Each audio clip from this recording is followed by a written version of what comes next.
ऋषभ हत्याकांड के उद्भेदन में पुलिस को मिली दोहरी सफलता। कांड के 8वें दिन पुलिस ने सुलझाई मर्डर मिस्ट्री, 2 गिरफ्तार। शहर के चर्चित ऋषभ हत्याकांड का उद्भेदन करने के साथ ही बांका पुलिस ने शनिवार को पिछले 6 माह पूर्व दर्ज हुए शिवम हत्याकांड के मामले का खुलासा करने के साथ ही ऋषभ हत्याकांड में संलिप्त 2 अपराधियों को भी गिरफ्तार कर लिया है। देर शाम एसडीपीओ विपिन बिहारी ने प्रेस वार्ता कर बताया कि 30 दिसंबर को बांका थाना के महेशाडीह में एक पेड़ से अज्ञात शव लटकने की सूचना मिलने पर बांका थाना अध्यक्ष राकेश कुमार सदल बल घटनास्थल पर पहुंचे और शव को अपने कब्जे में ले लिया। मृतक की पहचान जगतपुर के गोपाल राय के पुत्र ऋषभ के रूप में हुई है। जगतपुर में हत्या कर आत्महत्या का रूप देने का दूसरा मामला मिलना पुलिस को चुनौती देने जैसा था, जिसके बाद बांका एसपी डॉक्टर सत्यप्रकाश के निर्देश पर एसडीपीओ के नेतृत्व में टीम गठित कर घटनास्थल के आसपास जाने वाले मार्ग और शहर के मुख्य चौक चौराहे पर लगे सीसीटीवी फुटेज को खंगालना शुरू किया गया। इसके साथ ही टेक्निकल टीम के सहयोग से मृतक के मोबाइल का सीडीआर निकालते हुए दोस्तों से भी पूछताछ की गई, जिसके बाद घटनास्थल के टावर डंप लोकेशन और सीसीटीवी फुटेज के आधार पर पुलिस ने अपराध में शामिल 2 युवकों को गिरफ्तार कर लिया, जबकि उनका एक साथी अब भी फरार है। गिरफ्तार अपराधी बादल कुमार और राहुल कुमार की निशानदेही पर ही मृतक का टूटा हुआ फोन भी घटनास्थल के समीप एक झाड़ी से बरामद किया गया है। वहीं ऋषभ को जिस दुपट्टे के फंदे से लटकाया गया था उसकी भी पहचान कर ली गई है। गिरफ्तार दोनों सगे भाई राहुल और बादल ने पुलिस के समक्ष अपना अपराध कबूल करते हुए बताया कि उन दोनों ने मिलकर अपने भाई शिवम की हत्या का बदला लेने के उद्देश्य से ऋषभ को मौत के घाट उतारा और पेड़ से लटका दिया, क्योंकि उसके भाई शिवम को भी 6 महीने पूर्व 2 अप्रैल को मारकर बांका जंक्शन के समीप पेड़ से लटका दिया गया था। शिवम हत्याकांड के संदर्भ में विपिन बिहारी ने बताया कि गिरफ्तार दोनों भाई के पिता नंदलाल पोद्दार अस्पताल के सामने नाश्ते की दुकान चलाते हैं, जिसके पास ऋषभ के पिता गोपाल राय की भी दुकान है। सभी आपस में दोस्त थे। सभी online gaming, rummy, free fire खेलने के साथ ही नशाबाजी और सट्टेबाजी भी करते थे, जिसके पैसे की लेनदेन के विवाद में होने पर शिवम की हत्या हुई थी। कांड के उद्भेदन के लिए गठित टीम में थाना अध्यक्ष Rakesh Kumar, SI Pawan Kumar, SI Shiv Kumar, SI Rohit, SI Sunil, DIU के कर्मी विजय प्रशांत, मोनू, धर्मेंद्र आदि शामिल थे। तो जैसे ही हम लोग को सूचना मिली बांका थाना की पुलिस वहां पर गई और लाश को जो है नीचे उतारा, तो पता चला कि ऋषभ कुमार नाम का लड़का, जिसका उम्र लगभग 16 वर्ष था, जो गोपाल राय का बेटा था, जो जगतपुर बांका थाना के अंदर पड़ता है, वहां का रहने वाला था, उसकी लाश जो है पेड़ से लटकी हुई थी। तो यह जो है केस दर्ज हुआ था, केस संख्या जो है 855-23 बांका थाना के अंतर्गत जो है दर्ज हुआ था। उसके पिता के बयान पर अज्ञात अपराधियों के विरुद्ध जो है यह केस दर्ज हुआ था। क्योंकि अज्ञात अपराधियों के नाम पर यह केस रजिस्टर हुआ था, इसलिए हम लोगों के लिए एक बहुत बड़ी चुनौती थी। और विगत जो है 6-7 महीने पूर्व भी एक इसी तरह का एक और केस दर्ज हुआ था, जिसका केस संख्या 202-23 है, जो 2 अप्रैल 2023 को दर्ज हुआ था। तो 6 महीने में लगभग इस तरह की 2 घटनाएं हुई थी, सेम तरह का था, मोडस ऑपरेंडी लगभग सेम था। तो हम लोगों को हम लोग के सामने एक बड़ी चुनौती थी कि हम उन अज्ञात अपराधियों तक पहुंच सके जो इस घटना को बार बार कारित कर रहे हैं। तो इसी संदर्भ में हम लोगों ने कई तरीके से अपने इन्वेस्टिगेशन को आगे बढ़ाया। हम लोगों ने जो शहर में जो अलग अलग सीसीटीवी कैमरेज का हम लोगों ने जांच किया, जो घटना के रात का जो है हम लोगों ने अलग अलग जगहों पर, चौक चौराहों पर जा करके सीसीटीवी कैमरे का फुटेज चेक किया, टावर डंप निकलवाया, लोगों के सीडीआर, जो सस्पेक्टेड कुछ लोग थे उनके सीडीआर वगैरह निकाला। तो फाइनली जो है हम लोग जो मेन जो कल्प्रिट था, जो मेन जो अपराधी था, वहाँ पर हम लोग पहुँच गए। और हम लोगों ने कुल जो है 3 अपराधियों में से 2 अपराधी, जिसका नाम बादल कुमार है और राहुल कुमार है, जो दोनों भाई है, और इसके पिता का नाम नंदलाल पोद्दार है, जो जगतपुर का रहने वाला है।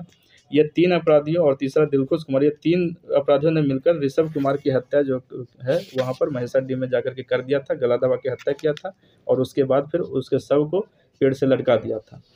फिर इसकी और तहकीकात हम लोग ने जो गिरफ्तार अभियुक्त बादल कुमार और राहुल कुमार था, उससे पूछताछ हम लोग किए। तो पूछताछ में पता चला कि 7 महीने पूर्व जो केस रजिस्टर हुआ था बांका थाना कांड संख्या 202, जिसमें जो है शिवम कुमार की हत्या हुई थी, तो उसमें अपराधी थे मुंजय कुमार, सागर कुमार और दीपक कुमार सहित जो है 5-6 अपराधी थे, जिसमें ऋषभ कुमार था जो इस कांड का मृतक था।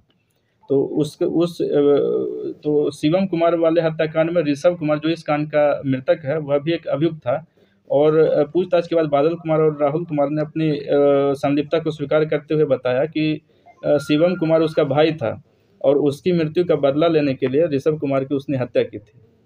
तो यह पूरे प्रकरण में देखें कि ये काफ़ी चुनौतीपूर्ण यह कांड था और इस तरह से हम लोगों ने इसका उद्भेदन किया है और एक साथ दोनों कांड का उद्भेदन हुआ है, जिसमें और भी अपराधी हैं, जिसमें दिलखुश कुमार, मुंजय कुमार, सागर कुमार, दीपक कुमार, सोनू कुमार आदि हैं, जिनकी गिरफ्तारी के लिए हम लोग जो है छापेमारी लगातार कर रहे हैं। तो पहला जो हत्या हुआ था उसका अभियुक्त दूसरा पहले जो अभियुक्त था पहले केस का 202-23 का जो अभियुक्त था उसमें से एक अभियुक्त था ऋषभ कुमार जो इस केस का मृतक था।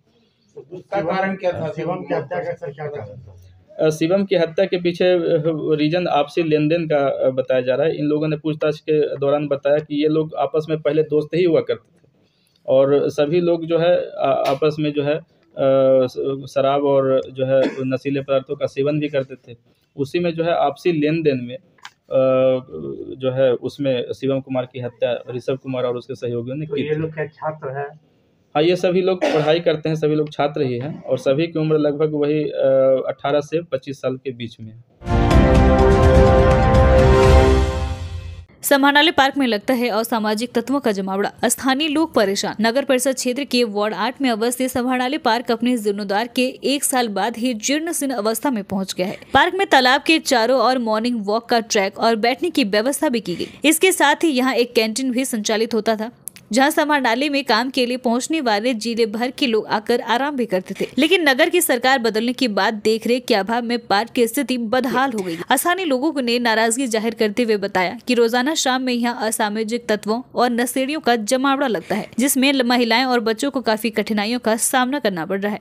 स्थानीय वार्ड पार्षद आनंदी प्रसाद यादव के प्रतिनिधि समाज सेवी ने बताया कि पार्क में बने अस्थायी बेंच को भी कुछ उपद्रवियों द्वारा तोड़ दिया गया है। ऐसे में यहाँ एक रात्रि प्रहरी के साथ ही केयरटेकर की व्यवस्था करने की मांग संबंधित सामुदायिक आवेदन जिलाधिकारी समेत नगर परिषद के कार्यपालक पदाधिकारी और मुख्य पार्षद को भी दिया गया है। वहीं इस संबंध में नगर परिषद के कार्यपालक पदाधिकारी दीनानाथ सिंह ने बताया कि पार्क के रखरखाव की व्यवस्था और कैंटीन को आवंटित तत्कालीन डीएम द्वारा डीडीसी के माध्यम से कराया गया था। कैंटीन संचालक के द्वारा दुकान बंद करने से समस्या उत्पन्न हुई। वरीय पदाधिकारियों के निर्देश मिलने पर पार्क के उचित रखरखाव की व्यवस्था सुनिश्चित की जाएगी।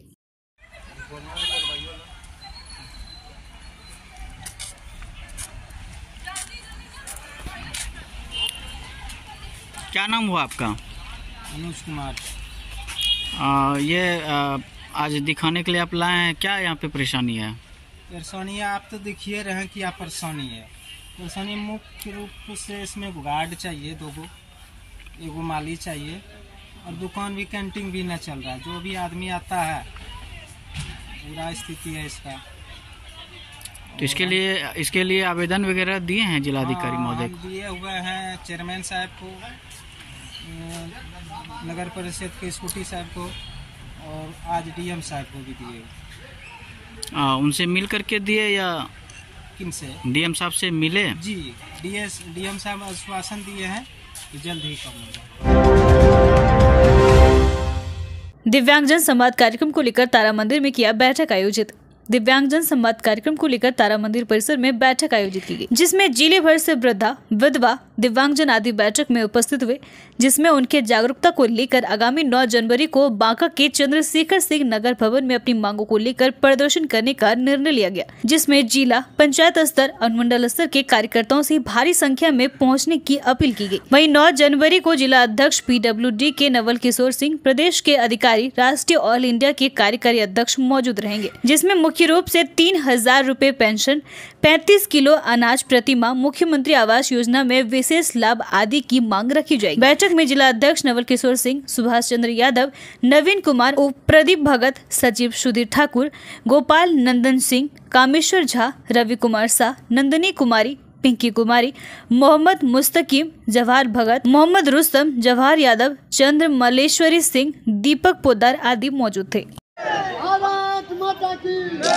भारत माता की दिव्यांग एकता जिंदाबाद।